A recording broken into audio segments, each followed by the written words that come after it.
So here we're going to do some practice with arc length, and to review, the definition or the formula, the rule for arc length is S equals R times theta.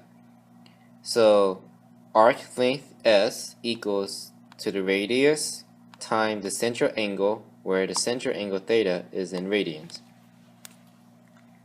So we have these two examples. These two is when the radius is given and the central angle is also given. So example 1, our radius is 3, our central angle is 2 pi over 5. So just find the formula. S equals R times theta. So my R is 3 times 2 pi over 5. So when we're multiplying, just as PEMDAS, the whole number multiply to the numerator only. Quick, simple, fastest way. So 3 times 2 pi is just 6 pi on the top over 5. So that's all we have to do when finding the arc length, and that's our answer for the first example. So radius is 3, central angle is 2 pi over 5. The arc length is 6 pi over 5. Example 2. The given radius is 7. The central angle is pi over 6. So again, it's the same process. Following the formula, S equals R times theta, or radius times central angle. So my radius is 7 times the central angle, which is pi over 6. Just like PEMDAS, keep it simple. The whole number multiply only to the numerator. So 7 times pi is just simply 7 pi. And your denominator is 6. So if radius is 7 and central angle is pi over 6, then the arc length is 7 pi over 6. That is our final answer. So again, all you do is just follow the formula, S equals R times theta. Alright, so now we have two examples with the given radius, but our central angles is given in degrees. So again, when you do an arc length, central angle has to be in radians. So simple procedure, just convert degrees to radians. So to convert degrees, so I'm just going to write out what I'm doing. So degrees, D, to radians, which is R. So basically 40 degrees times pi over 180 degrees. So that will equal to 40 degrees pi over 180 degrees. Now if I want to simplify, they both end with 0, so I'm not going to write it out, I'm just going to say the process. So 40 and 180 degrees, they're both divisible by 10, so I'm going to divide top by 10, divide the bottom by 10. So I'm left with 4 pi over 18. And then 4 and 18, they're both even numbers, so I'm just simply going to divide by 2 top and divide the bottom by 2. So 4 divided by 2 is 2, and then I still have the pi, and then 18 divided by 2 is 9. So 40 degrees is equivalent to 2 pi over 9 radians. And that's the radians. So now we got that out of the way. So again, the formula is S equals R times theta, where R is 5, and then our our central angle is 2 pi over 9, multiplying. And again, all we're doing is the whole number, which is the 5, is multiplying to the numerator. So 5 times 2 pi is 10 pi over 9. So our arc length is 10 pi over 9. That's our final answer.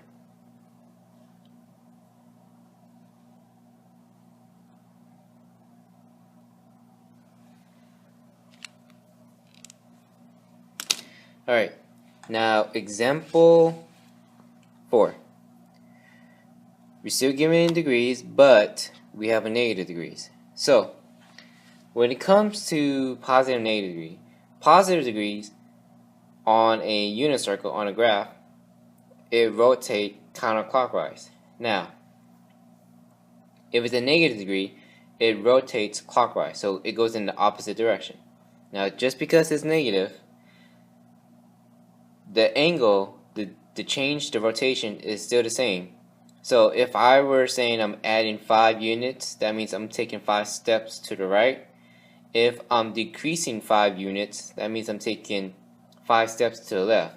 The only difference is the directions, but the amount of steps of units was the same.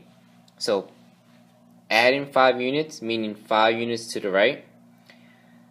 Subtracting 5 units, meaning 5 units to the left. Again, direction is going in separate direction, right, left, but you still have the same amount of units. That's the same thing with the rotation. If the rotation was a positive 45, basically it's just going to rotate 45 degrees counterclockwise. If the angle is negative 45 degrees, so it basically means the rotation is 45 degrees clockwise. So the rotation is the same amount. So if yours is a negative angle, then it's okay for you to assume or safely declare that the rotation will be the same as 45 degrees in terms of the arc length, only in terms of the arc length. But the same can apply to area of a sector. So instead of using negative 45 degrees, we're going to use a positive 45 degrees because the amount of rotation is the same. It's just the only difference is the change of direction. So again, we're doing degrees converting to radians. So 45 degrees times pi over 180 degrees is simply 45 degrees pi over 180 degrees pi. Now, if I want to simplify that,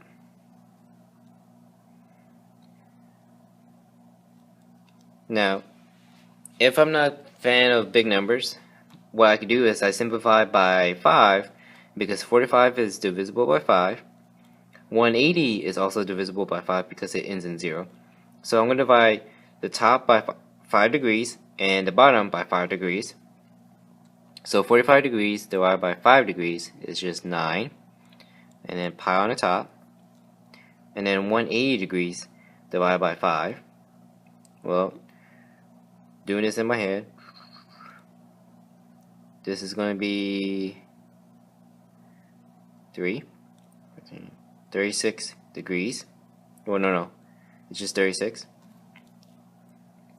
And then 9 and 36, what's in common is that they're both divisible by 9. So 9 divided by 9 is just 1, so I'm just left with pi on the top. And then 36 divided by 9 is just 4, so pi over 4.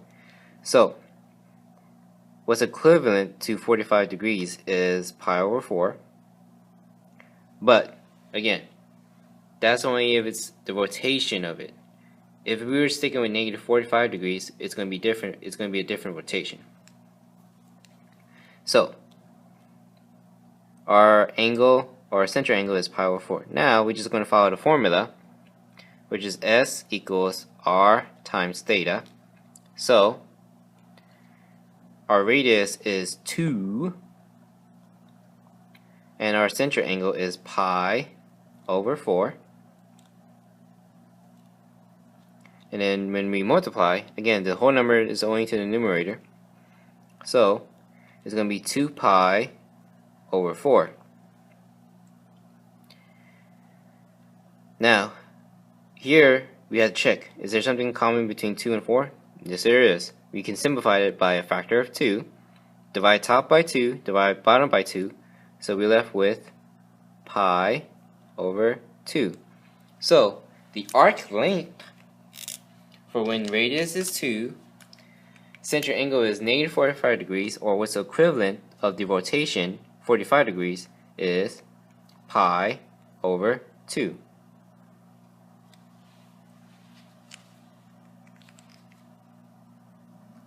Alright, in this example, we have a picture of a circle with the radius label and the angle measure, which is this, 120 degrees. So, we know that our radius is 9 and our center angle is 120 degrees. So, again, when we're finding the arc length, we have to convert it to radians. So, degrees to radians, so 120 degrees times pi over 180 degrees.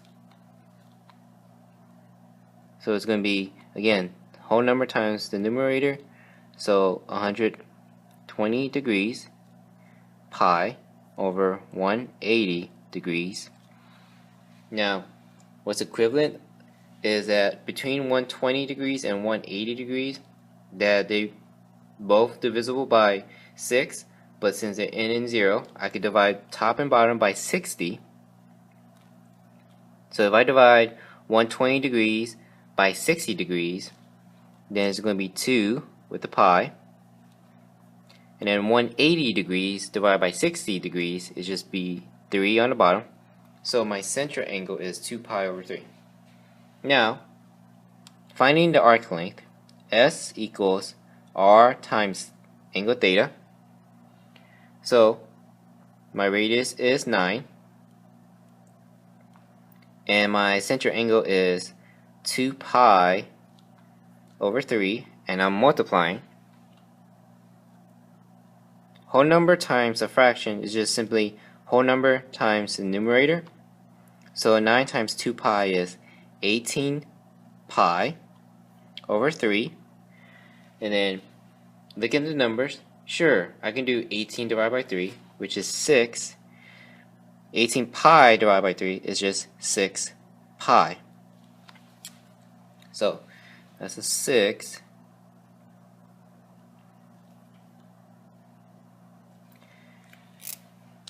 So when the radius is 9 and your angle is 120 degrees, which is equivalent to 2 pi over 3 radians, then the arc length is 6 pi.